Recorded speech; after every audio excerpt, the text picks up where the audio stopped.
모발 이식하기 어려운 상황일 때도 있을까요?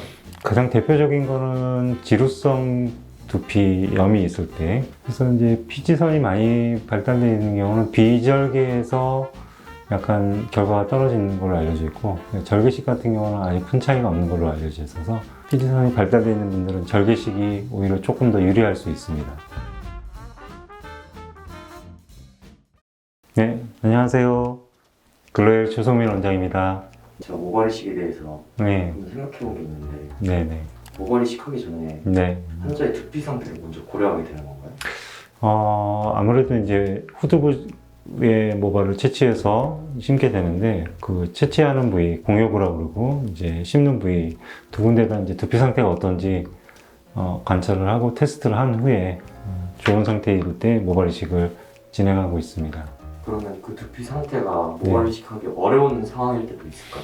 가장 대표적인 거는 지루성 두피염이 있을 때, 그러니까 지루성 피부염이 있을 때라고 할 수 있는데, 한국 사람들은 약간의 지루성 피부염은 한 50% 정도가 가지고 있다고 이렇게 봐야 됩니다. 그래서 대부분의 사람들은 특별한 처치 없이도 모발 이식을 진행할 수 있는데, 만약에 피부염이 눈에 띌 정도로 붉거나 진물이 나거나 이럴 경우에는 그 전에 사전 치료를 하고 모발 이식을 진행해야 합니다. 거의 50%나 된다고 그랬는데 네, 상당히 많은 사람이죠.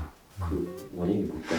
지루성 피부염 같은 경우는 원인이 뚜렷하게 밝혀지진 않는데, 결국은 현상은 피지가 늘어나서 이제 머리가 이렇게 떡지거나 이렇게 되는 현상인데, 그 원인으로 생각하는 건 현대인의 스트레스, 외식 같은 거 많이 하고 이런 것들이 이제 오랫동안 쌓여서 체질의 변화가 생긴 걸로 보고 있습니다. 또 한 가지 봐야 될 거는 환자의 이제 두피 상태 중에서 유연성 같은 경우를 테스트하게 됩니다. 그래서 유연성을 갖다가 테스트해서 유연성이 너무 떨어질 경우는 이제 절개식을 했을 때 봉합이 잘 안 되거나 이런 문제가 발생할 수 있으니까 유연성 테스트를 하게 되는데, 거의 대부분은 한 번 정도의 절개식은 할 수 있을 정도의 유연성을 가지고 있습니다.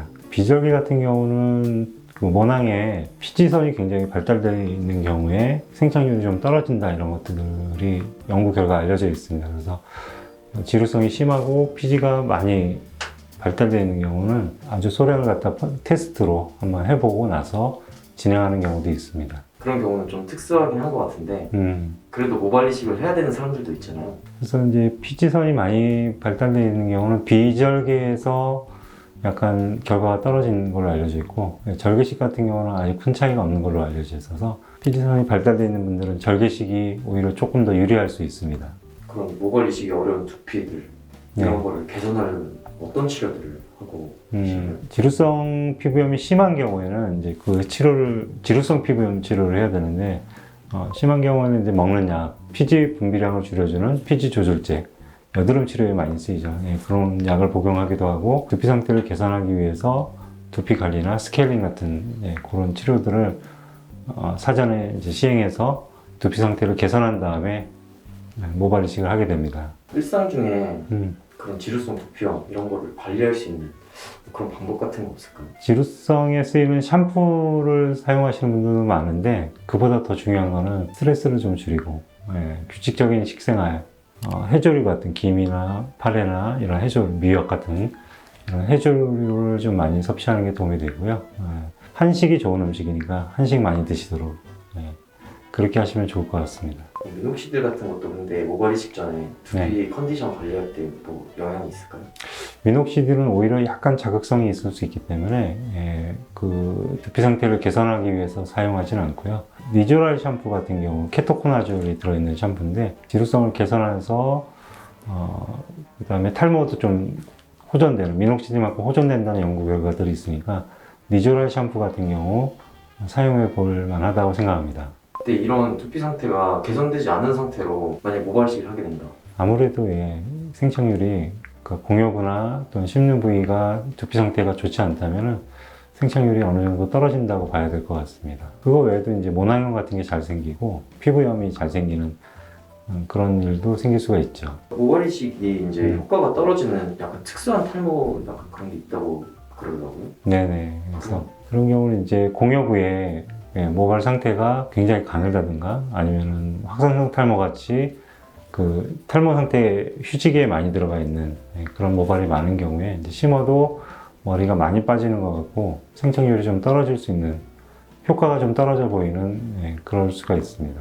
선천적으로 머리가 얇거나 이런 것들은 특별히 개선할 방법이 없기 때문에 그런 것들을 염두에 두고, 머리가 얇아서 이제 하는 경우는 주로 정수리 탈모가 많기 때문에 오히려 M자형 탈모의 머리가 얇으면은 볼륨감은 좀 떨어지면 자연스러움은 좀 더 살아나는 장점이 있기 때문에 M자 같은 경우는 큰 문제가 안 되는데, 정수리 탈모는 이제 볼륨감이 떨어지면 효과가 떨어지니까 머리가 얇은 분들은 밑에 두피 문신을 같이 하는 그런 치료를 밑에 커버를 해주고 볼륨감을 주는 이런 방법을 많이 하고 있습니다. 오늘 그 두피 상태와 모발 이식에 대해서 말씀을 나눴는데요. 두피 상태는 평소에 조금 식습관이나 스트레스 이런 것들을 좀 관리하시면 상당히 좋아질 수가 있습니다. 그리고 만약에 상태가 많이 안 좋다면 전문가와 상의해서 먹는 약이나 치료를 선행하고 나서 모발 이식을 하시면 좋은 결과를 얻을 수 있을 것입니다. 네, 감사합니다.